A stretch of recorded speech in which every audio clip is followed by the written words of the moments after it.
cinta sama ibadah ini. Ibadah apa? Salat. Sampai disuruh 50 waktu sehari semalam. Akhirnya terakhir cuma 5. Kemudian dikatakan hiya khams wa hiya khamsun. Dia 5 waktu tetapi pahalanya seperti 50 waktu. 5 waktu tapi pahalanya seperti 50 waktu. Dalam hadis yang lain juga tatkala ada seorang sahabat datang kepada Nabi. Ya Rasulullah, saya punya permintaan. Apa permintaanmu? Kata dia, aku ingin menemani engkau di surga. As'aluka murafaqataka fil jannah. Aku ingin menemani engkau di surga. Kata Nabi, awa ghaira dzalik, apakah tidak ada permintaan yang lain? Kata dia, huwa dzak, saya inginnya itu. Kata Nabi sallallahu alaihi wasallam, fa inni ala nafsika bi kathratis sujud. Kalau begitu bantulah aku untuk berdoa kepada Allah dengan kau sendiri harus banyak sujud.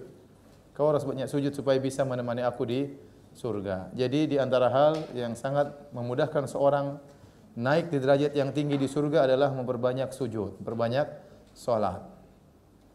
Demikian juga Rasulullah SAW bersabda, innaka lan tasjud sajdatan illa rafa'aka Allahu biha darajah wa hatta anqa biha khati'ah. Tidaklah kau sujud satu kali sujud saja kecuali derajatmu akan dinaikkan dan akan dihapuskan dosa-dosamu. Ya. Jadi seorang kalau semakin banyak sujud, semakin tinggi derajatnya si Allah Subhanahu wa taala. Meskipun mungkin orang-orang di dunia tidak menghargai dia, tidak menghormati dia, tapi dia terhormat di sisi Allah kalau dia banyak sujud kepada Allah Subhanahu wa taala. Oleh karenanya ibadah salat ini ibadah yang sangat agung, langsung menyambungkan seorang dengan Rabb-nya. Ya, tatkala dia sujud, dia bisa bermunajat kepada Allah dalam sujudnya, minta kepada Allah Subhanahu wa taala, berkeluh kesah kepada Allah Subhanahu wa taala dalam salatnya.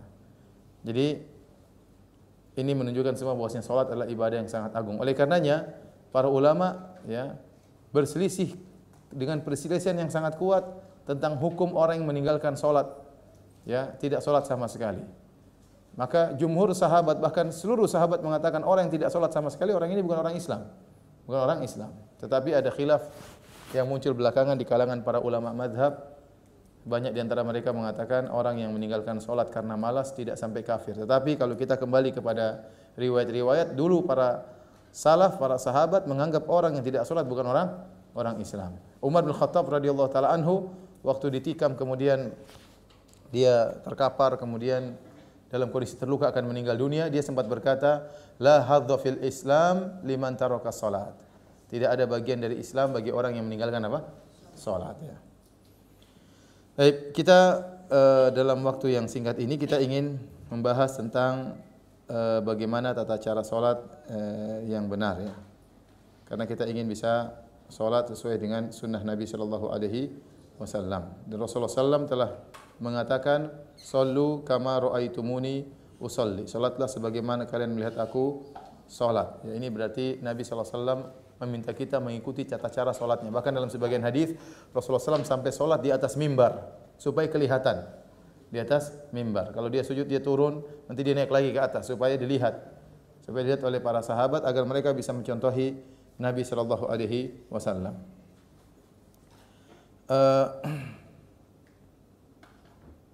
Kita mulai tentunya dari awal ya.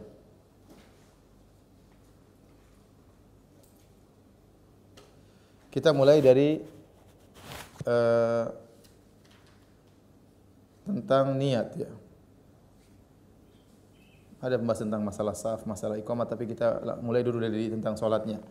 Yang pertama masalah niat. Rasulullah SAW jelas bersabda, innamal a'malu binniyat. Amalan tergantung daripada niat. Maka seorang tatkala salat dia harus niat, dia harus tentukan dia salat apa. Dia harus tentukan dia salat apa. Apakah salat wajib, apakah salat sunnah? Karena dengan niatlah itulah terbedakan. Ya, antara salat wajib atau salat sunnah. Ya. Dan niat namanya niat tempatnya di hati. Karena niat ya kalau sudah keluar bukan lagi namanya niat. Niat orang tahu niat mana di hati. Kalau sudah diucapkan itu bukan lagi namanya niat. Oleh karena jumhur ulama ya, menyatakan bahwasanya niat tidak dilafalkan. Karena tidak pernah dicontohkan oleh Nabi, tidak pernah dicontohkan oleh para sahabat sama sekali. Sahabat jumlahnya ribuan, tidak seorang pun dari mereka tatkala salat mengucapkan usolli atau nawaitu, tidak pernah. Dan Nabi juga salat dalam begitu banyak salat dengan berbagai macam salatnya. Salat fardu, salat wajib, salat sunnah dengan berbagai macam modelnya, salat musafir, salat mukim dan macam-macamnya, tidak pernah juga Rasulullah SAW diriwayatkan mengucapkan usolli ya. Dan Rasulullah SAW bersabda, wa khairul huda huda Muhammadin sallallahu alaihi wasallam. Sebaik-baik petunjuk adalah petunjuk Nabi. Maka kalau kita ingin salat yang terbaik, kita berusaha salatnya seperti salat Nabi. Dan ternyata Nabi tidak pernah diriwayatkan melafalkan apa? Niat. Demikian juga para sahabat Abu Bakar, Umar, Utsman, Ali. Padahal di antara ibadah yang sering mereka lakukan adalah salat. Seandainya Nabi melafalkan niat, pasti sudah diriwayatkan oleh banyak sahabat, karena mereka benar-benar perhatian tentang bagaimana tata cara salat Nabi. Mereka perhatikan bagaimana takbirnya Nabi, tangannya di mana, sampai diriwayatkan bagaimana rukuknya, bagaimana duduknya, tangannya letakkan di mana, jarinya diisyaratkan, semuanya diriwayatkan dengan detail. Nah, kalau Nabi ternyata setiap salat melafalkan niat, pasti sudah banyak hadis yang meriwayatkan. Kalau salat ini niatnya begini, salat ini niatnya begini, namun ternyata tidak diriwayatkan oleh Nabi sallallahu alaihi wasallam, maka kita katakan sunnahnya tidak melafalkan niat. Sunnahnya tidak melafalkan niat. Ustaz, apakah ada ulama yang menganjurkan melafalkan niat? Diriwayatkan dari Al-Imam Syafi'i rahimahullahu taala bahwasanya beliau melafalkan niat, atau dipahami oleh perkataan beliau bahwasanya beliau menganjurkan melafalkan niat. Karenanya tidak, memang ada khilaf ya, tapi khilaf ini lemah ya. Yang benar bahwasanya tatkala salat tidak perlu melafalkan niat karena tidak ada contohnya dari Nabi sallallahu alaihi wasallam. Kemudian juga kita dapati sebagian orang gara-gara melafalkan niat terkadang timbul waswas. Terkadang timbul waswas. Beberapa kali saya salat samping saya diulang-ulang, usolli. Kata lagi, usolli ya. Sebenarnya kalau dia pun usolli tidak usah besar-besar, cukup dia sendiri ya. Tapi terkadang suaranya besar ya, akhirnya mengganggu di samping kanan kirinya ya. Ibnu Taimiyah rahimahullah menjelaskan, kalaupun yang berpendapat tentang dianjurkan melafalkan niat. Jadi ulama Syafi'iyah menganggap ini bukan sunnah, tapi dikatakan sebagai mustahab, dianjurkan. Karena kalau sunnah berarti ada contohnya dari Nabi. Tapi mereka tahu melafalkan itu tidak ada contoh dari Nabi. Tapi mereka mengatakan dianjurkan. Kenapa dianjurkan? Mereka punya dalil, kata mereka, agar semakin mengkokohkan niat. Maka niat yang di hati dikokohkan dengan apa? Ucapan, supaya memantapkan, memantapkan. Ya, tapi kita bilang sebaik-baik petunjuk salatnya Nabi. Nabi tidak pernah begitu, maka kita tidak usah begitu. Nah, kalau untuk memantapkan, kalau taruhlah kita mengikuti mazhab Syafi'iyah, bahwasanya memantapkan niat dengan mengucapkan, maka tidak perlu keras-keras. Cukup kita ucapkan secara lirih. Ya, maka kalau ada yang keras-keras itu pun salah dalam mazhab Syafi'i. Cukup dengan suara yang lirih. Tapi saya katakan lagi, meskipun masalah khilafiyah, yang benar tidak perlu melafalkan niat. Justru terkadang sebagian orang ingin mantapkan, bahkan terkadang terjerumus dalam was-was ya. Ulangi usolli ya. Akhirnya terkadang agak besar suaranya, ganggu sebelah kanan, ganggu sebelah kiri ya. Maka yang benar tidak perlu dilafalkan karena niat tempatnya. Namanya niat ya dalam hati. Kita tidak tahu niatnya apa ya. Kalau dia diomongin berarti ketahuan dong. Ya. Kita niat tempatnya di hati. Dan sebagian ulama mengatakan niat diambil dari nawa. Nawa artinya biji dalam korma tidak kelihatan. Ya, tidak dalam apa? Dalam buah dalamnya tidak kelihatan. Tetapi menghadirkan niat perlu. Sebelum kita salat, kita ingin salat ini, dalam niat kita sudah niatkan dalam hati karena Allah Subhanahu wa taala ya. Karena kalau niat dilafalkan secara keras, buat apa? Anda mau kasih tahu orang di samping, dia tidak perlu tahu niat Anda. Anda mau kasih tahu Allah, Allah sudah tahu. Terus mau kasih tahu siapa? Berarti Anda kan hanya ingin memantapkan. Kalau ingin memantapkan tidak perlu dibesar-besarin. Cukup lafalnya lirih. Ya, kalau dibesarin itu sudah salah, karena kalau dibesarin mau kasih tahu siapa? Ya, saya juga tidak mau tahu ente mau ikhlas atau enggak, bukan urusan saya ya. Allah pun sudah tahu niatmu kayak apa. Yang benar tidak perlu dilafalkan niat, tetapi kita akan ini masalah khilafiyah, tidak perlu kita ribut masalah ini ya. Kalau ada orang sholat pakai usolli ya udah biarin aja. Kalau kita mau diskusi secara ilmiah, tidak perlu masalah ini kemudian menjadi dipeributkan. Kali ini ada mazhab, memang mazhab Syafi'i seperti itu, dan itu mazhab yang berjalan di negeri kita. Kemudian sebelum takbiratul ihram tidak ada bacaan-bacaan khusus. Tidak ada bacaan-bacaan khusus. Ya.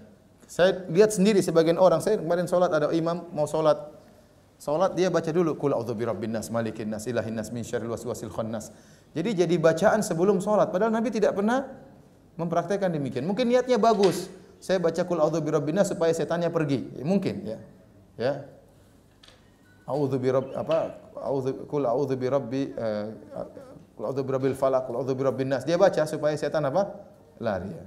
Ya sebenarnya tidak perlu. Karena Nabi tidak pernah mencontohkan. Nabi langsung mengucapkan Allahu Akbar. Kemudian Jangan lupa menghadap kiblat. Menghadap kiblat adalah syarat salat. Barang siapa yang salat tidak menghadap kiblat, maka salatnya tidak sah. Ya. Kecuali orang yang ada uzur. Adapun kalau kita salatnya salat sunnah dan kita dalam kondisi safar, maka kita tidak harus menghadap kiblat. Menghadap mana saja tidak mengapa. Dan pendapat yang benar tidak perlu diawali dengan menghadap kiblat. Contohnya kita naik bis.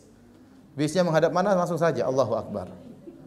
Sebagian ulama berpendapat demikian. Pertama kali menghadap kiblat dulu, baru nanti apa? Terserah kemana. Tapi pendapat yang benar tidak perlu. Langsung saja kita dimanapun berada, kita langsung Allahu Akbar tatkala kita sedang safar. Kita di pesawat, kita di atas bis, ya, kita di atas motor, bisa nggak? Nggak bisa ya. Di atas mobil, ya. Di belakang mungkin bisa, di atas mobil. Tapi syaratnya kita dalam kondisi musafir. Adapun kalau tidak safar maka tidak. Ya. Tidak mengapa kalau sedang musafir tidak menghadap kiblat solat sunnah. Tetapi kalau solat wajib harus turun. Ijma ulama harus turun dari kendaraan kemudian solat biasa. Kecuali bagi yang dapat uzur. Kecuali yang ada uzur. Contohnya, ya, contohnya kita naik bis sudah waktu masuk solat wajib. Kita nggak bisa turun. Beda kalau bisnya di Arab Saudi, supirnya pasti berhenti dia waktu solat. Kalau di sini supirnya kejar setoran. Dia enggak berhenti, jalan terus ya. Tambah kenceng kita tegur dia tambah kenceng ya. Ya gimana ya sudah kita sholat, enggak bisa menghadap kiblat, balik juga enggak bisa, tempat duduk terlalu apa? Sempit. Maka tatkala itu kita sholat semampu kita, meskipun tidak menghadap kiblat. Padahal seharusnya namanya sholat fardu harus turun, harus menghadap apa?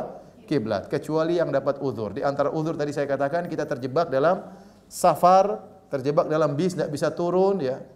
Akhirnya kita harus tiba waktu sholat dalam kereta misalnya, ya sudah kita sholat kemanapun kereta itu berjalan. Kalau kita tidak bisa menghadap kiblat, kalau bisa menghadap kiblat maka kita harus menghadap kiblat. Kalau enggak maka beruzur, tidak mengapa. Contoh di pesawat tidak bisa menghadap kiblat, banyak pesawat tidak ada musolanya. Yang ada musola cuma pesawat Saudi Airlines. Ya. Makanya saya suka naik Saudi Airlines kenapa? Karena ada musolanya di belakang. Ya. Tapi kalau selain Saudi Airlines tidak bisa, jangan saya naik bisnis pun tidak bisa. Musola situ enggak boleh, peraturan enggak boleh. Padahal sudah di bisnis di depan. Tetap tidak boleh, apalagi ekonomi di belakang.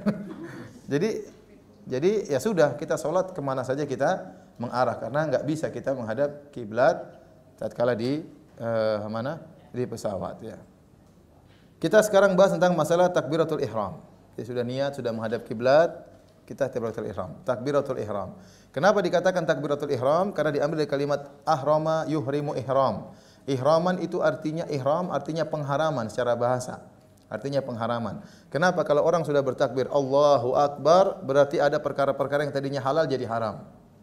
Sebelum dia sholat, dia boleh makan, dia boleh ngobrol sama temannya, dia boleh menghadap selain kiblat. Begitu dia mengatakan Allahu Akbar, berarti tidak boleh lagi ngobrol, tidak boleh lagi menghadap ke kanan ke kiri. Ya, tidak boleh lagi makan dan minum, berarti semua perkara diharamkan. Kapan halal lagi? Kalau dia sudah assalamualaikum warahmatullah, maka sudah halal lagi. Itu namanya, makanya solat dibuka dengan takbiratul ihram dan ditutup dengan apa? Salam. Kata Nabi SAW, tahrimuhat takbir wa tahliluhat taslim.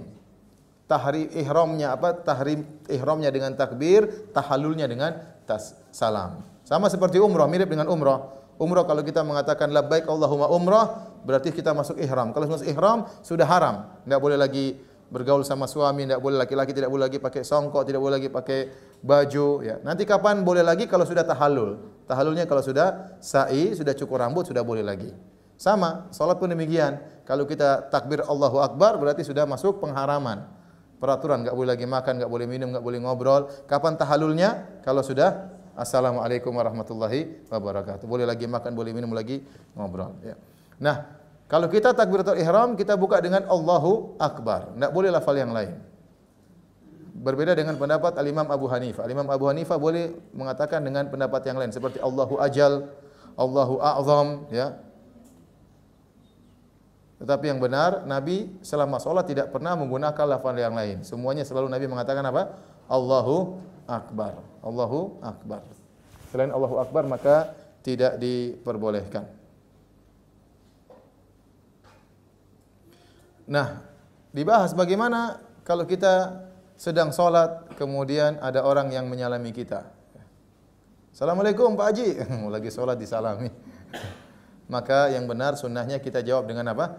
Isyarat. Jangan kita jawab Waalaikumsalam. Kalau kita bilang Waalaikumsalam, sholat kita batal. Ya. Karena kita ngobrol sama orang. Sholat nggak boleh ngobrol kecuali sama Allah. Kalau kita ngobrol sama orang, sholatnya apa? Batal. Sudah saya bahas kan? Itu masalah orang bersin dalam sholat, dia boleh mengucapkan Alhamdulillah, tapi tidak boleh jawab kalau orang bersin kita bilang Yarhamukallah. Semoga Allah merahmatimu, berarti kita ngomong sama orang, berarti sholat kita batal. Di antara pembatal sholat adalah ngomong sama orang. Jadi kalau orang mengucapkan salam, kita jawab dengan isyarat. Begini atau begini terserah kita. Pokoknya kita jawab dengan apa? Isyarat.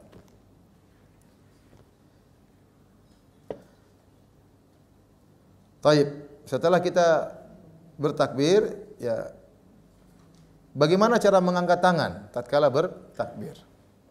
Datang dalam beberapa hadis ya tentang sifat-sifat mengangkat tangan ya.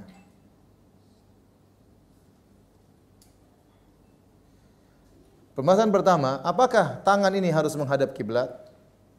Apakah kita begini, harus begini, menghadap kiblat juga, atau boleh miring-miring sedikit ya? Karena ada orang yang Allahu Akbar, ada yang Allahu Akbar, macam-macam kan? Ada yang begini sedikit ya. Ya. Ada yang mengatakan jarinya harus menghadap kiblat. Apakah ada dalilnya? Ya, dibahas oleh para ulama, tapi zahirnya semua hadis-hadis yang menyebutkan bahwasanya tangan harus menghadap kiblat, hadis-hadisnya apa? Lemah. Hadis-hadisnya lemah. Jadi kita yang wajar aja nggak jadi masalah. Ya, tidak harus begini, tidak harus begini. Agak begini juga nggak jadi masalah. Yang mudahnya bagi kita. Yang mudahnya bagi kita bagaimana kita bertakbir. Bagaimana kita bertakbir. Kemudian bagaimana tangan ya. Tangan datang dalam beberapa riwayat ya. Di antaranya sejajar dengan apa? Bahu ya. Allahu Akbar berarti ya. Ada sebagian dalil bahwasanya ujung-ujungnya dekat daun telinga ya. Allahu Akbar ya. Dekat daun telinga ya. Ada sejajar juga dengan telinga. Jadi insyaallah tidak susah ya. Naik turun sedikit enggak jadi masalah ya. Yang penting antara ini ke atas. Jadi Allahu Akbar sini sedikit apa, agak turun sedikit apa, sejajar dengan apa? Ini juga tidak jadi masalah ya. Ya. Insyaallah mudah ya. Ada sahabat yang lihat Rasulullah agak naik sedikit, ada sahabat yang Rasulullah agak turun sedikit ya. Yang penting tangannya diangkat. Allahu Akbar. Ya, agak menghadap kiblat juga boleh, agak sini sedikit enggak apa-apa, tapi jangan gini, Allahu Akbar. Enggak ya. Ya, enggak.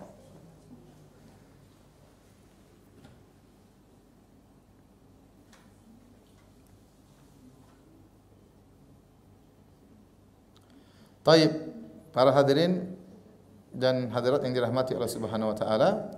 Kemudian di antara rukun salat adalah berdiri. Seorang takbiratul ihram harus dalam kondisi apa? Berdiri. Tidak boleh dia bertakbiratul ihram dalam kondisi tidak berdiri.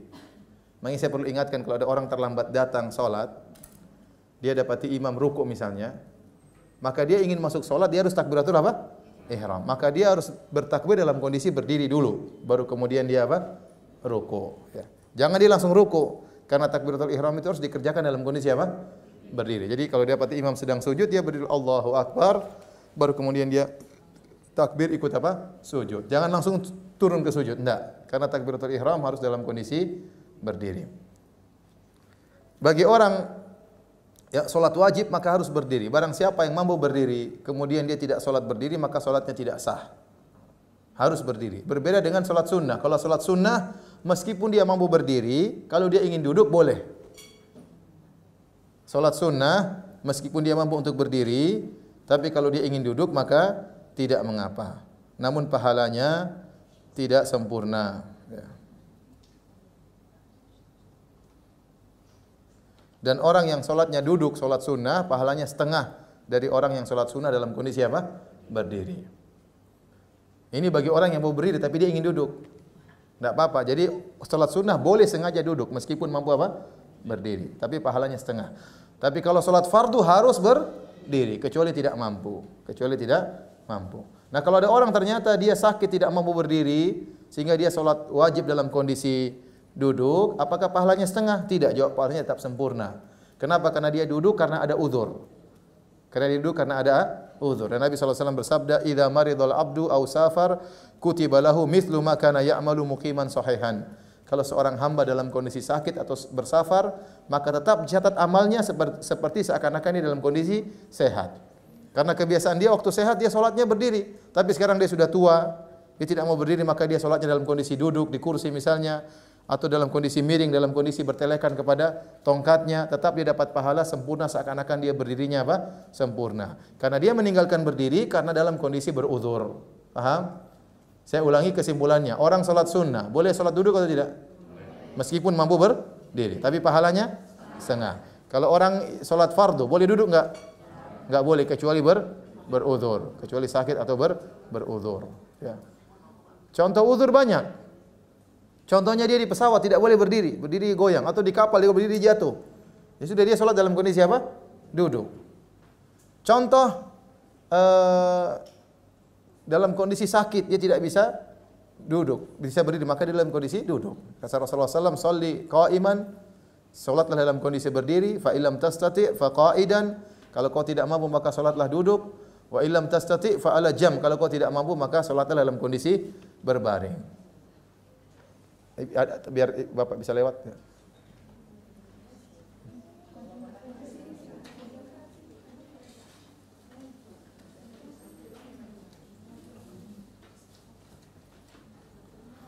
Oleh karenanya Nabi SAW tatkala sudah mulai tua, ya, dalam hadis Abu Dawud dari Ummu Qais binti Mihsan, anna Rasulullah SAW lamma asanna wa hamala al-lahm ittakhadha amudan fi musallahu ya'tamidu alaihi. Ya, Nabi SAW tatkala sudah tua dan sudah mulai gemuk, maka Rasulullah SAW membuat sebuah tiang. Rasulullah SAW kalau sholat beliau berpegang kepada tiang tersebut. Karena sudah tidak bisa sholat seperti biasa karena sudah tua dan sudah mulai badan beliau gemuk. Kemudian jangan lupa kalau sholat kita menghadap sutrah. Menghadap apa? Sutrah. Ya. Sutrah itu dalam hadis disebutkan kamu akhiratir rahil. Ukurannya seperti bagian belakang pelana. Kalau ibu-ibu pergi ke bapak pergi ke umrah, haji atau umrah, pergi ke tempat onta, ya. Nanti lihat di onta tersebut ada dipasang pelana untuk tempat duduk, di belakangnya seperti ada sandaran.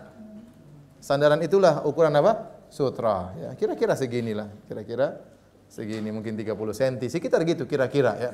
Kira-kira. Nah, atau 20 cm atau 25 cm, sekitar gitu, yang bisa buat bersandar bagi orang yang naik onta. Kata Nabi, kamu akhiratir rahil, seperti bagian sandaran di pelananya onta. Nah, kita kalau sholat berusaha cari barang yang seperti itu di depan kita. Apakah tembok ini sudah melebihi, ya, ataukah ada tas atau apa kita berdirikan, atau buku, yang penting menandakan kita sedang menghadap sutra. Kenapa? Karena sholat ini ibadah yang agung, kita tidak ingin ada yang ganggu. Makanya kalau ada orang lewat depan kita disuruh kita tolak, ya. Karena kita sedang bermunajat dengan Allah, sedang berkhulwat dengan Allah, kita menghargai, tidak boleh kita ganggu orang yang sedang sholat. Dia sedang konsentrasi. Kalau ada yang lewat kita disuruh apa? Nahan. Harus lewat di belakang sutra. Lewat di belakang sutra. Tapi hukumnya, ya, ada khilaf apakah sutra ini hukumnya wajib atau sunnah. Jumhur ulama berpendapat hukumnya sunnah, ya.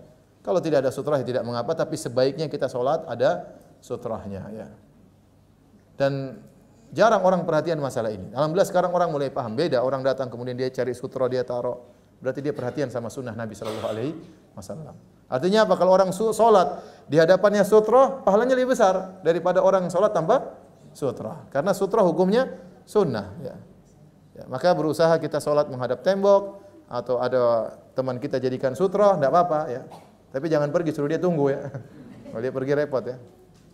Atau buku atau kayu atau apakah. Sebagian masjid-masjid saya lihat sudah membuat apa? Sutra, supaya orang mudah untuk sholat meskipun di tengah masjid, ya, bawa sutra dia taruh depan dia kemudian dia sholat, ya. Kita berusaha menghidupkan sunnah, Tapi kalau memang nggak ada sutra nggak jadi masalah, ya, nggak jadi masalah. Dan jarak sutra kira-kira salah satu azro itu 3 hasta. Kira-kira jarak sutra yang kita pasang depan kita kira-kira setengah meter, ya. Kira-kira 1,5 meter depan kita. Baru kita sholat ke arah sutra tersebut. Orang yang mau lewat di belakang kita boleh di belakang sutra, ya. Tidak jadi masalah. Kemudian waktu kita sholat, kita kemana arah pandangan mata kita? Ke arah mana pandangan mata kita? Datang dalam sebagian hadis bahwasanya Rasulullah sallam ya, kalau sholat maka beliau meletakkan pandangannya ke arah tempat sujud beliau. Sebagaimana dalam hadis Anas bin Malik radhiyallahu taala anhu, ya.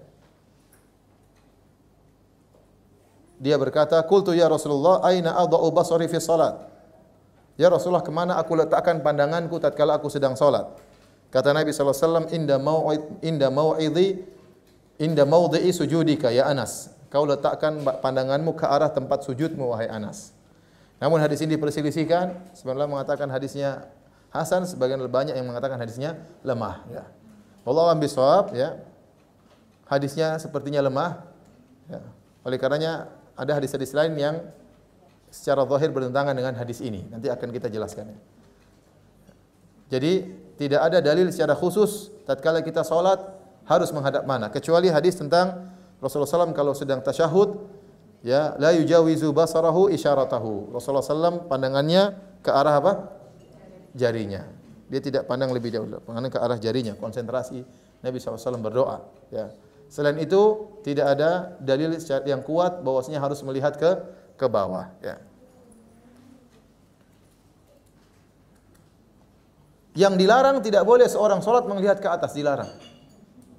Rasulullah SAW melarang seorang tatkala salat dia melihat mana ke atas, karena dia sedang mengagungkan Allah Subhanahu wa taala. Maka dia menunjukkan kondisi dia tunduk kepada Allah di antaranya dengan melihat ke bawah, ya. Jangan tidak boleh melihat ke atas. Oleh karenanya kalau kita salat, ya, yang penting bagaimana kita bisa lebih khusyuk, ya. Kalau kita lagi sujud, ya kita ke arah, lagi rukuk kita ke arah sujud, atau kita melihat depan kita, yang penting mudah bagi kita sesuai dengan bagaimana posisi kita tatkala rukuk, ya. Karena sebagian orang terpaksa tatkala dia harus berpatokan pada melihat posisi sujud, tatkala dia rukuk kepalanya dia angkat sehingga dia melihat daerah apa? Sujudnya, sehingga kepalanya tidak lurus. Padahal Nabi kalau rukuk dia kepalanya apa? Lurus. Kenapa dia menganggap hadis ini sahih? Dan memang ada sebagian ulama yang mensahihkan, dan dia praktekkan dalam segala kondisi. Sehingga tatkala dia rukuk pun dia berusaha melihat ke depan sehingga kepalanya harus terangkat sedikit. Padahal Nabi waktu rukuk kepalanya apa? Datar, ya. Jadi yang benar, yang mudah bagi kita bagaimana agar kita bisa lebih khusyuk, ya. Dan tidak boleh kita nengok kanan kiri, ya. Kecuali kalau ada keperluan, ada hajat, ada dengar suara bahaya kita nengok enggak jadi masalah. Ada anak kecil lagi kita pegang enggak apa-apa, ya. Tapi asalnya tidak boleh kita lihat kanan kiri karena itu menunjukkan orang yang sedang tidak khusyuk. Kita sedang berhadapan dengan Allah Subhanahu wa taala, pencipta kita, pemberi rezeki kita, yang menentukan kita mau surga atau masuk neraka. Di hadapan kita Allah Subhanahu wa taala. Sampai orang lewat pun kita harus tahan. Kenapa? Kita sedang bermunajat. Maka jangan kita mengalihkan penglihatan kita, yang ini menunjukkan kita tidak khusyuk kepada Allah Subhanahu wa taala.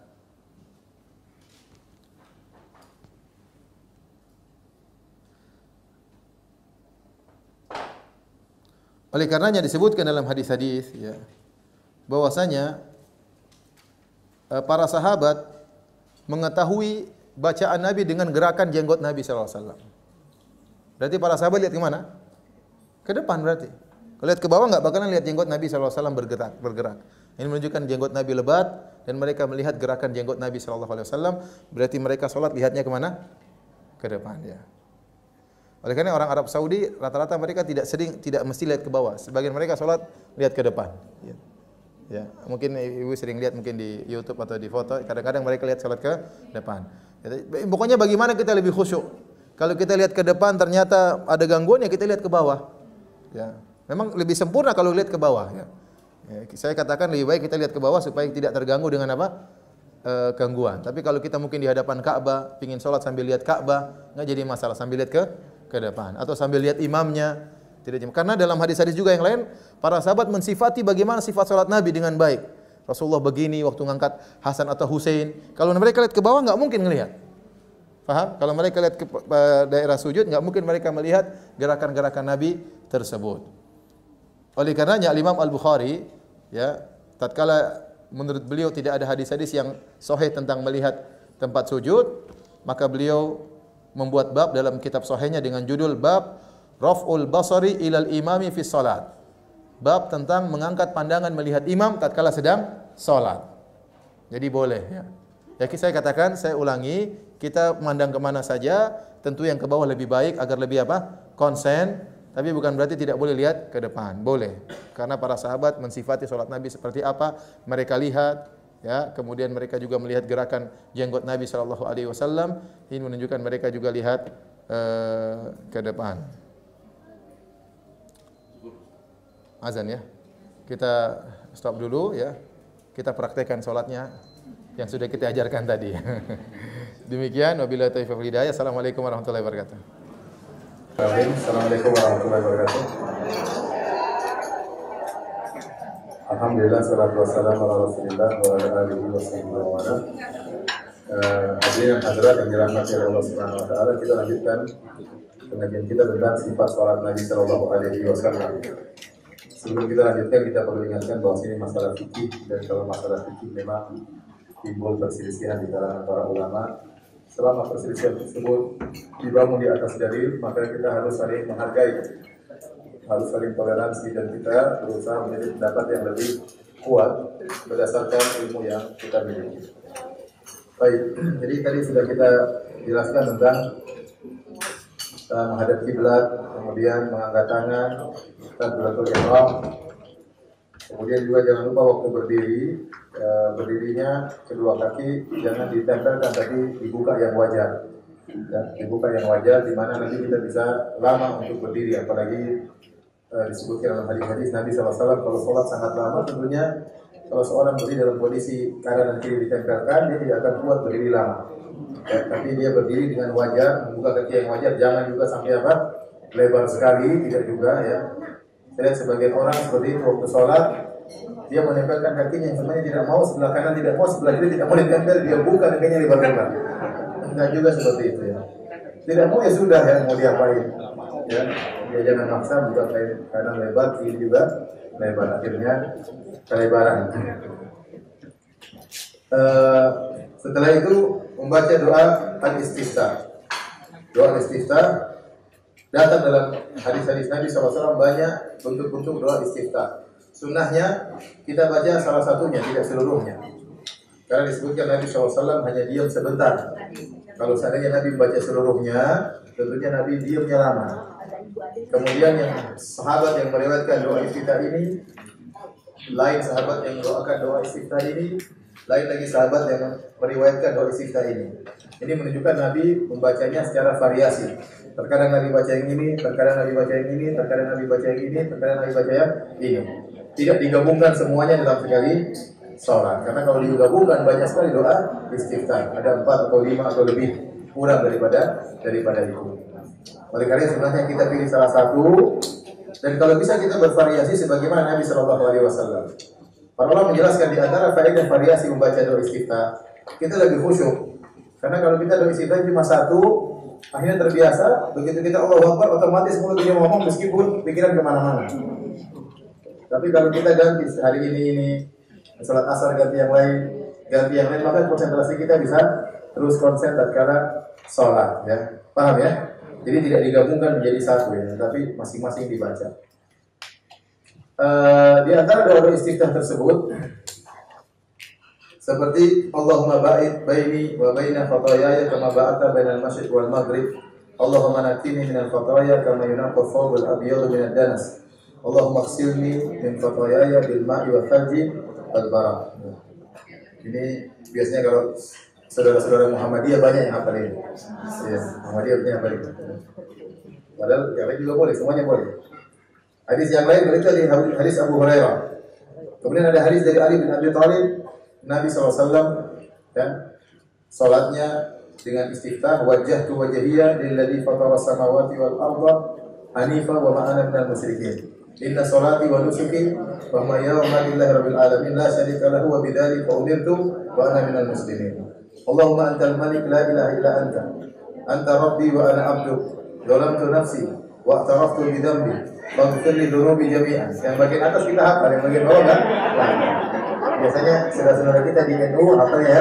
Nah, semuanya padahal boleh ya. Innahu la yaghfiru dzunuba illa anta. Wahdini ila ahsanil akhlaqi la yahdi li ahsaniha illa anta. Wasrif anni sayyi'aha la yusrifu anni sayyi'aha illa anta. Labbaik wa sa'daik wal khairu kulluhu bi yadayk wasyarru laysa ilayk. Ana bika wa ilaik tabarakta wa ta'ala astaghfiruka wa atubu ilaik. Baca panjang ini, imamnya disangka lupa. Enggak mulai. Contoh lagi, ya, doa yang pendek yang biasanya kita hafal, Allahu akbar kabira walhamdulillahi katsira wa subhanallahi bukratan wa asila. Cukup, bisa juga. Di antara juga doa istiftah, subhanakallahumma bihamdik wa tabarakasmuk wa ta'ala jadduk wa la ilaha ghairuk. Ini juga sering dibaca. Jadi ada beberapa doa istiftah, kita baca salah satunya. Kalau seorang masuk kemudian mendapati imam dia masbuk masuk ke rakaat kedua misalnya. Apakah dia boleh baca istiftah? Jawabannya iya. Karena dia baru awal masuk dalam apa? Salatnya. Selama dia tidak takut ketinggalan imam keburu apa? Rukuk. Ya. Misalnya dia masuk ke rakaat kedua, imam sudah selesai, imam baca istiftahnya di rakaat pertama. Nah, kita yang masuk rakaat kedua, apa kita baca istiftah? Iya, kalau memungkinkan. Kalau tidak memungkinkan, langsung kita baca Al-Fatihah. Karena istiftah hukumnya sunnah. Seandainya tidak dibaca juga tidak mengapa. Kalau seorang ustaz dia baca Allahu Akbar, tahu-tahu dia lupa baca istiftah, langsung dia baca A'udzubillahi minasyaitonirrajim, masuk Al-Fatihah. Apakah dia baca istiftah? Tidak usah, karena sudah terlewat. Dia istiftah itu di awal apa? Di awal. Begitu Allahu Akbar takbiratul ihram langsung baca istiftah. Kalau dia sudah buka dengan bacaan yang lain, berarti sudah terlewat, tidak perlu dia ulangi lagi. Namun istiftah dibaca tatkala dia mendapati, kalau dia masbuk, hanya dia baca istiftah kalau dia mendapati imam dalam kondisi berdiri. Seandainya dia masbuk, dia mendapati imam dalam kondisi tasyahud, maka dia cukup bertakbir takbiratul ihram, Allahu Akbar, kemudian dia apa? Duduk. Jangan baca istiftah di situ. Ya. Langsung baca doa apa? Tasyahud. Dia boleh baca doa istiftah kalau dia masbuk dan dia mendapati imam dalam kondisi apa? Berdiri. Selama masih mungkin dia mendapati bacaan imam. Kalau ternyata imam sebentar lagi mau rukuk, ya sudah langsung baca saja Al-Fatihah. Ya. Setelah baca istiftah, kemudian berta'awudz dengan baca A'udzubillahi samil alim minasyaitonir rajim min hamzihi wa nafthihi wa nafthi, atau mengatakan A'udzubillahi minasyaitonir rajim. Cukup A'udzubillahi minasyaitonir rajim, ya.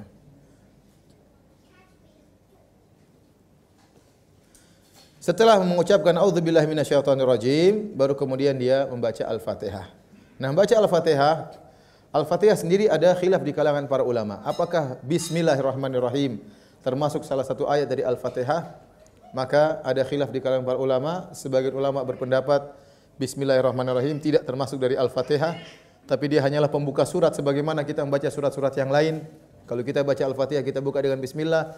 Kalau kita baca ayat kursi, kalau kita baca surat An-Nas kita buka dengan apa? Bismillah. Kita baca Al-Baqarah kita buka dengan Bismillah. Seandainya Bismillahirrahmanirrahim bagian daripada Al-Fatihah, maka kita bacanya Bismillahirrahmanirrahim, Bismillahirrahmanirrahim, Alhamdulillahirabbil alamin. Paham? Dua kali karena Bismillah termasuk dari Al-Fatihah. Ini pendapat sebagian ulama, di antaranya mazhab Malikiyah. Sebagian ulama mengatakan tidak, Bismillah termasuk daripada Al-Fatihah. Ya. Kita tidak perlu baca lagi Bismillah karena Bismillah sudah termaktub dalam Al-Fatihah. Intinya supaya kita keluar dari khilaf, kita baca saja Bismillah, enggak apa-apa. Baca Bismillah. Bismillahirrahmanirrahim, baru kita baca Alhamdulillahirrahmanirrahim. Karena sebagian ulama berpendapat Bismillah termasuk Al-Fatihah, sebagian ulama mengatakan Bismillah tidak termasuk Al-Fatihah. Nah, yang berpendapat Bismillah termasuk Al-Fatihah, apakah dijahar atau tidak? Ya. Apakah dikeraskan atau tidak? Jumhur ulama berpendapat bahwasanya Bismillah tidak perlu dikeraskan, dibaca dengan sir saja. Ya, berdasarkan hadis-hadis yang banyak yang menyebutkan bahwasanya Nabi SAW tidak menjaharkan Bismillah. Seperti dari hadis Anas bin Malik radhiyallahu taala anhu, beliau berkata, "Anna Nabiy sallallahu alaihi wasallam wa Abu Bakrin wa Umar kanu yaftatihuna as-salata bi alhamdulillahi rabbil alamin." adalah Nabi, Abu Bakar dan Umar. Mereka membuka salat mereka dengan alhamdulillahirabbil alamin. Seandainya Nabi dan Abu Bakar dan Umar menjaharkan bismillah, pasti Anas mengatakan mereka membuka salat mereka dengan bismillahirrahmanirrahim. Ini menunjukkan kalaupun mereka baca bismillah maka disirkan. Yang dikeraskan cuma alhamdulillahirabbil alamin. Ya, bahkan dalam lafal Muslim, falam asma ahadan minhum yaqra bismillahirrahmanirrahim. Aku tidak mendengar dari seorang pun dari mereka, baik Nabi, Abu Bakar atau Umar menjaharkan bismillahirrahmanirrahim. Ini dalil yang kuat karena Anas bin Malik hidup bersama Nabi, menjadi pembantu Nabi sekitar 10 tahun, kemudian bertemu zaman Abu Bakar dan Umar sekitar 25 tahun. Ya, jadi dia tahu betul tentang bagaimana sifat salatnya Nabi dan Abu Bakar dan Umar, dan dia mengatakan saya tidak mendengar mereka membaca bismillahirrahmanirrahim. Dari sini pendapat jumhur ulama, mayoritas ulama mengatakan tidak mengeraskan bismillahirrahmanirrahim. Berbeda dengan ulama Syafi'iyah. Kalau Syafi'iyah menganggap bismillahirrahmanirrahim hendaknya dijaharkan, ya. Maka kita tinggal di tanah air kita kebanyakan orang-orang bermadzhab Syafi'iyah. Maka wajar jika mereka membesarkan bismillahirrahmanirrahim. Tidak usah ribut masalah ini. Ya. Saya pernah salat gara-gara tidak mengeraskan bismillahirrahmanirrahim jadi ribut, ya. Yang ribut ada imam, ya. Dia terlambat datang, saya disuruh jadi imam. Karena dia terlambat datang dia jadi masbuk. Gara-gara saya tidak baca bismillah dia ribut habis itu. Tapi ributnya setelah saya pergi. Seandainya saya masih di situ, ya saya paling dialog gitu. Karena saya sudah pergi, dia ribut belakangan. Ya. Sebenarnya ini salah, ini karena kejahilan. Ini masalah sunnah saja, tidak masalah wajib. Ya, masalah membesarkan bismillah atau tidak, ini tidak ada hubungannya dengan dosa atau tidak, sah atau tidak, enggak ada hubungannya. Masalahnya dianjurkan atau tidak. Ada imam baca besarkan bismillah enggak apa-apa, tidak juga enggak usah dipermasalahkan. Ya kalau dia pergi, dia mungkin ini belum pernah umrah dan haji. Kalau dia umrah dia mau ribut sama imam-imam Masjid Nabawi, tidak ngeraskan apa? Bismillah. Ya. Terkadang orang tatkala keluar negeri, maka dia akan terbuka wawasan, bahwasanya ada pendapat lain sehingga dia lebih berlapang dada. Intinya ini masalah khilafiyah, tapi yang benar bahwasanya tidak membaca bismillahirrahmanirrahim. Bahkan diriwayatkan dari sahabat Abdullah bin Mughaffal, dia menganggap membaca bismillah dengan keras ini perkara yang baru. Ya. Anaknya berkata, yaitu Yazid bin Abdullah bin Mughaffal, Sami'ani abi wa ana fi salat. Ayahku mendengarkan aku sementara aku sedang salat, aku membaca bismillahirrahmanirrahim. Mengeraskan. Maka ayahku menegur. Ayahnya ini sahabat. Ai bunayya, wahai putraku, muhdats ini perkara baru. Iyyaka wal hadath, hati-hatilah engkau dari perkara yang baru. Walam ara ahadan min ashabi Rasulillah sallallahu alaihi wasallam abghadha ilaihi al hadath. Aku tidak melihat ada seorang pun yang paling benci dengan perkara yang baru dalam agama seperti para sahabat. Ya. Kata anaknya, aku tidak melihat seorang yang paling benci terhadap perkara yang baru seperti ayahku. Dia sangat benci dengan perkara yang baru. Kemudian ayahnya berkata, waqad shallaitu ma'an nabi sallallahu alaihi wasallam wa ma'a Abi Bakrin wa ma'a Umar wa Utsman falam asma ahadan minhum yaquluha. Aku pernah salat di belakang Nabi, salat di belakang Abu Bakar, salat di belakang Umar, salat di belakang Utsman, aku tidak mendengar mereka membaca bismillahirrahmanirrahim. Fala taqulha, maka jangan kau ucapkan idza shallaita, jika kau salat. Tapi katakanlah alhamdulillahirabbil alamin. Jadi saya katakan memang ini masalah khilafiyah, tapi pendapat yang lebih kuat tidak perlu menjaharkan apa? Bismillah. Jadi bismillah kita sirkan. Bismillahirrahmanirrahim. Alhamdulillahirabbil alamin. Baru kita keraskan alhamdulillahnya. Tapi saya ulangi lagi, tidak perlu kita ributkan, ini masalah khilafiyah, kita berlapang dada. Baik, bahasan berikutnya, di mana kita meletakkan tangan kita kalau kita sudah berdiri. Ya. Yang masyhur di antara teman-teman sunnah, apalagi awal saya ngaji, kalau kita sholat kita meletakkan di dada. Karena waktu itu memang bukunya Syekh Albani rahimahullah sangat populer, sifat sholat Nabi sallallahu alaihi wasallam. Dan buku itu buku yang penuh berkah, banyak orang dapat hidayah gara-gara membaca sifat sholat Nabi sallallahu alaihi wasallam, karena mengajarkan kita untuk berpegang teguh dengan sunnah. Dan Syekh Albani, beliau menghasankan hadis tentang tatkala salat meletakkan di dada. Dan sebagian ulama atau banyak ulama menyatakan hadis tersebut lemah. Jadi ada khilaf tentang masalah apakah sunnah meletakkan tangan di dada atau atau tidak. Tapi sebelumnya, sebelum kita membahas masalah itu, kita bahas dulu bagaimana posisi tangan. Bagaimana posisi tangan tatkala sedang salat, ya.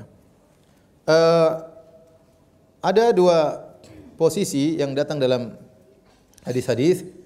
Yang pertama adalah meletakkan tangan kanan di atas tangan kiri, ya.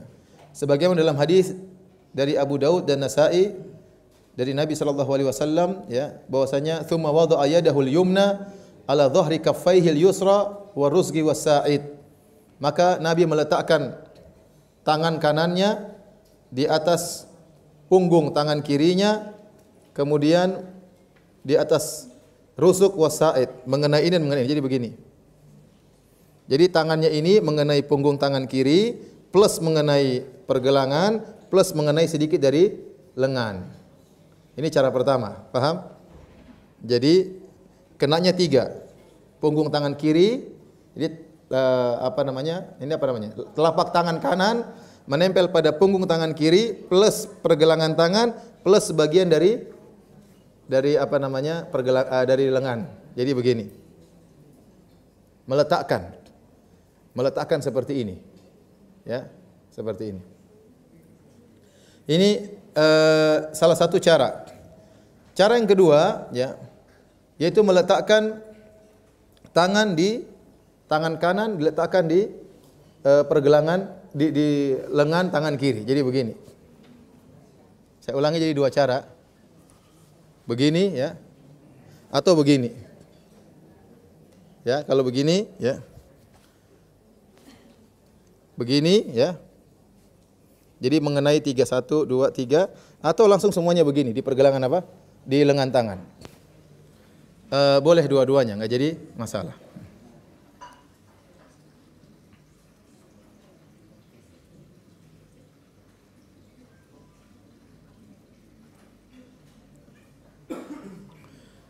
Kemudian kita meletakkan kedua tangan kita tatkala kita dalam kondisi berdiri. Adapun kalau kita ruku, ya jangan. Apalagi kalau apa? Sujud, jangan. Kita cuma tatkala dalam kondisi apa? Berdiri. Jika seorang salat dalam kondisi duduk, dia tidak bisa berdiri, maka jika dia sedang dalam kondisi berdiri seharusnya, maka dia meletakkan apa? Kedua tangannya. Ya. Ada orang salatnya duduk, maka begitu takbiratul ihram Allahu Akbar, berarti sebenarnya dia dalam kondisi apa? Berdiri. Maka dia letakkan kedua tangannya seperti itu. Tetapi kalau dia dalam kondisi ruku atau sujud, ya, maka tidak boleh. Kalau timbul pertanyaan, kapan seorang boleh dalam keadaan duduk meletakkan kedua tangannya? Kapan? Jika dia salatnya dalam kondisi apa? Duduk. Paham atau tidak? Saya ulangi, kita tidak meletakkan tangan kita kecuali dalam kondisi apa? Berdiri. Atau kita memang solatnya sejak awal sudah solat apa? Duduk. Maka tatkala kita sedang baca Al-Fatihah sama surat, kita meletakkan kedua tangan. Nah, apakah kalau kita sami Allahu liman hamidah, kita meletakkan kedua tangan atau kita menjulurkan kedua tangan? Ya. Maka ini khilaf yang panjang di kalangan para ulama. Tetapi diriwayatkan oleh Imam Ahmad, beliau berkata, arju alla yadhiku dzalik. Ya. Imam Ahmad mengatakan semoga tidak mengapa. Semoga tidak mengapa. Ini dalil yang menguatkan bahwasanya sebaiknya tidak perlu. Sebaiknya tidak perlu karena sunnah-sunnahnya tidak ma'ruf sehingga Imam Ahmad mengatakan semoga tidak mengapa. Tatkala Imam Ahmad mengatakan semoga tidak mengapa berarti asalnya tidak demikian. Paham maksudnya? Berarti asalnya sami Allahu liman hamidah tangannya diturunkan. Tapi kalau ada yang meletakkan kedua tangan, enggak jadi masalah. Itu masalah khilafiyah dan Imam Ahmad mengatakan semoga tidak mengapa. Tapi saya lebih memilih sami Allahu liman hamidah tangan dijulurkan. Baik, kita pembahasan di mana kita meletakkan tangan kita waktu kita meletakkan menggenggam kedua tangan tatkala kita bersedekap. Maka riwayat yang disahihkan oleh Syekh Albani atau dihasilkan oleh Syekh Albani adalah di atas dada, ya. Tetapi saya katakan tadi banyak ulama yang menilai hadis tersebut hadis yang lemah, ya. Meskipun datang dalam beberapa riwayat tapi semuanya lemah sehingga tidak bisa saling menguatkan. Dan saya lebih condong kepada pendapat tersebut, apalagi diriwayatkan dari sebagian sahabat mereka mempraktekkan tidak demikian. Sebagian mereka meletakkan di atas pusar, sebagian mereka meletakkan di bawah pusar. Oleh karenanya yang benar wallahu a'lam bishawab, bahwasanya tidak ada hadis yang tegas menjelaskan di mana posisi tangan tatkala kita sedang berdiri. Dari situ perkaranya bebas. Yang enak saja bagi kita seperti apa. Sebagian riwayat, sebagian sahabat meletakkan di perutnya di atas pusar, sebagian lagi di bawah pusar. Ada hadis tentang di bawah pusar tapi hadisnya lemah. Jadi tidak ada hadis yang sahih yang menjelaskan di mana posisi tangan. Jadi kita sholat yang enak saja, yang mudahnya gimana ya? Yang mudahnya bagaimana? Jadi tidak bisa. Bagi yang berpendapat bahwasanya di tangan sahih ya dia letakkan di dada sahih, berarti dia letakkan di atas dada. Bagi yang menganggap dhaif ya bebas ini boleh. Di perut boleh, di bawah pusar juga Pak. Boleh. Yang enak saja ya. Yang bagaimana? Enaknya saja. Adapun sebelah kiri tidak boleh. Sebagian orang Allahu Akbar. Itu salah. Coba tanya kenapa sebelah kiri? Bermacam-macam ternyata pendapat. Saya pernah nanya kenapa taruh tangan sebelah kiri? Ada yang mengatakan itu zaman waktu itu Umar atau Khalid bin Walid sedang pegang pedang siap perang. Lah kamu kan nggak pegang pedang. Kalau itu ya sudah sebabnya sudah hilang, jangan dilanjutkan. Ada yang mengatakan karena hati sebelah sini. Maka kita menutup hati jangan sampai diganggu oleh syaitan. Padahal syaitan ganggunya di jantung, di hati. Kalaupun kamu tutup sini dia lewat belakang. Jadi ini tidak ada dalilnya. Itu hanya perasaan dan kita beragama bukan pakai perasaan. Ada juga yang begini. Allahu Akbar diputar. Saya nggak tahu juga kenapa itu.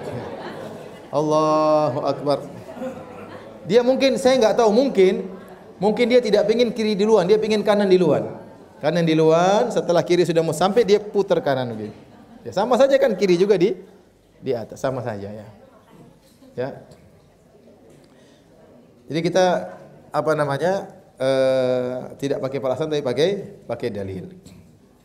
Jadi masalah meletakkan tangan ya kita boleh letakkan di yang mudahnya saja, yang ringan ya, yang rileks bagi kita seperti apa.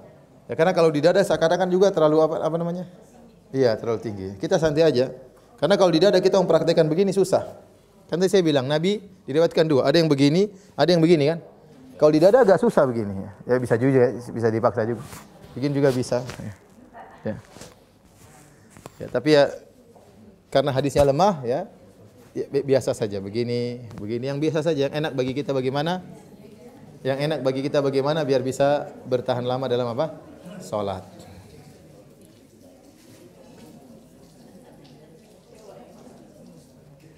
Tinggal 10 menit.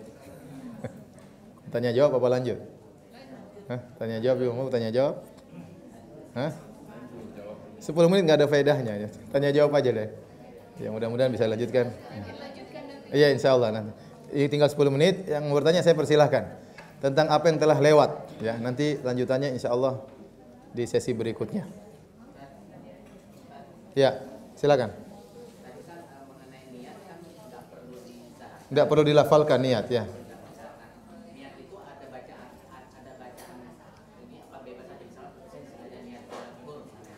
Ya, tidak ada lafal tertentu, tapi kita niatkan dalam diri kita ingin sholat apa? Duhur. Ingin sholat duhur. Dan kita tahu sholat duhur itu 4 apa? Rakaat. Sudah otomatis, kita nggak usah bilang sudah otomatis. Kalau kita bilang duhur, sudah otomatis kita sholat 4 rakaat, sudah otomatis kita jadi makmum. Ya, jadi tidak usah dipersulit. Jadi kita pokoknya saya ingin sholat duhur sebagai makmum kita udah ngerti. Yang penting terbetik kita ingin sholat apa? Duhur. Seperti itu. Sudah cukup. Ya sama, dia sudah otomatis saya menjadi imam, selesai. Ya. Ya, kalau dia jadi makmum dia ngerti dia sebagai makmum, kalau dia jadi imam dia ngerti dia sebagai apa? Imam. Ya. Tidak perlu dia baca dalam hatinya. Jadi sebagaimana tidak harus dilafalkan, tidak harus juga dia baca dalam apa? Hatinya. Pokoknya dia ngerti hatinya dia sebagai sholat duhur 4 rakaat, makmum atau imam dia ngerti akan hal tersebut. Karena sebagian orang gara-gara dia tidak tahu melafalkan niat, akhirnya terkadang dia tidak jadi sholat. Sekarang ada orang musafir, dia nggak pernah belajar fikih sholat. Terus dia bingung, mau sholat jamak, qasar, jamak takhir. Bingung dia, niatnya gimana ini? Bingung dia. Karena dia sebagian orang menyangka melafalkannya itu syarat sholat. Padahal tidak. Yang syarat sholat itu dalam niat itu. Yang diucapkan itu menurut ulama Syafi'iyah pun bukan syarat, tapi hanya dianjurkan. Yang benar tidak dianjurkan. Tapi maksud saya kalau kita pun mengikuti mazhab Syafi'i, maka melafalkan itu bukan syarat sah salat. Syaratnya tetap dalam apa? Dalam hati. Melafalkan itu hanyalah untuk memantapkan menurut mereka. Tapi menurut kita yang benar tidak usah dilafalkan karena Nabi dan para sahabat, ribuan sahabat tidak ada yang melafalkan niatnya. Tapi ada lagi yang bertanya? Silakan.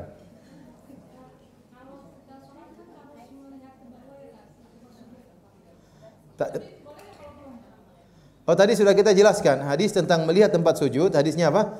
Lemah. Jadi kita lihat ke bawah tapi tidak harus ke tempat sujud, agak ke depan sedikit, yang penting mudah bagi kita.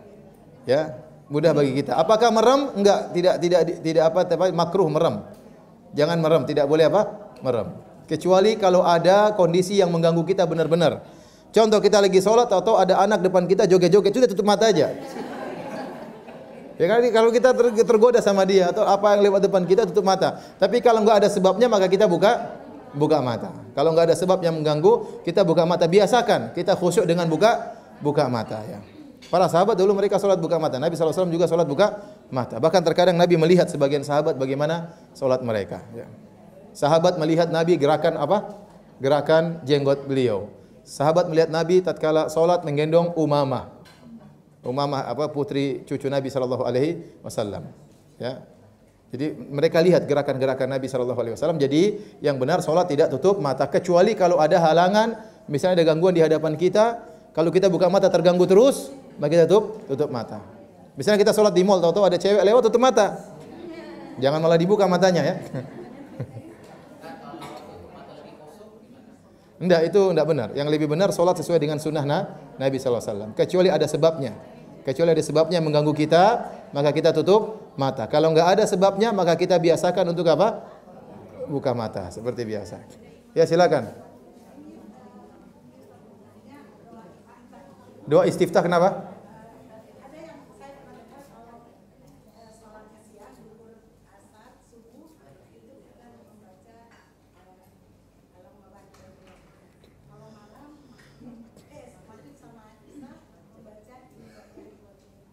Wallahu alam, mungkin ada perincian seperti itu, tapi asalnya boleh, tidak jadi masalah. Ini dibaca di sini, dibaca ini, enggak jadi masalah ya. Kebetulan mungkin yang meriwayatkan pas Nabi baca maghrib, mungkin saja, saya tidak tahu ya. Tetapi para ulama mengatakan tidak jadi masalah. Membaca ini kapan, ini baca kapan, enggak jadi masalah. Semuanya doa iftitah. Ada lagi yang bertanya? Silakan. Bentar.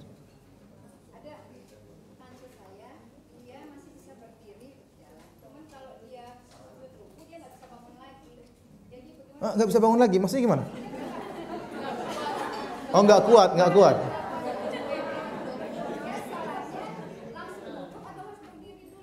Kalau memang dia kalau sujud enggak bisa bangun lagi, jangan paksa sujud. Susah, maka dia cukup isyarat. Kalau memang dia tidak bisa sujud. Jadi tapi isyaratnya sujudnya lebih rendah daripada rukuknya. Kalau memang dia tidak mampu. Ya, kalau berdiri, kalau dia enggak mampu duduk, berarti dia beruzur. Saya katakan orang yang mampu berdiri salat berdiri, maka harus berdiri kalau salat fardu.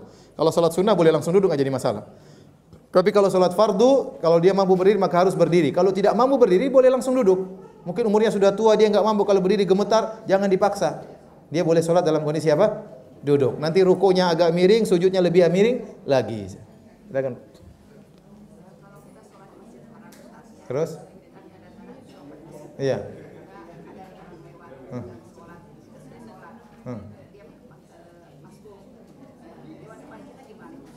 Kita lagi sholat, dia lewat depan kita. Enggak, jadi kalau kita di Masjidil Haram atau di Masjid Nabawi dalam kondisi sangat padat, asalnya tidak boleh orang lewat depan kita. Tapi kata para ulama kalau kondisinya darurat, maka tidak usah kita tahan. Enggak usah kita tahan, biarin aja dia lewat. Ya, karena memang kondisinya apa? Darurat. Kalau kita tahan dia enggak bisa keluar dari Masjid Haram. Semuanya tahan dia enggak bisa keluar. Mungkin buang angin, pengin apa, buang air kecil ya. Ya.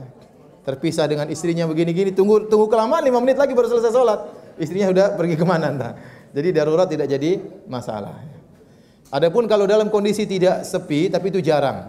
Kalau di Masjid Nabawi mungkin ada kondisi sepi. Kalau Masjid Haram selalu ramai, selalu apa? Ramai, maka tidak usah kita tahan. Demikian wabillahi taufiq wal hidayah. Assalamualaikum warahmatullahi wabarakatuh.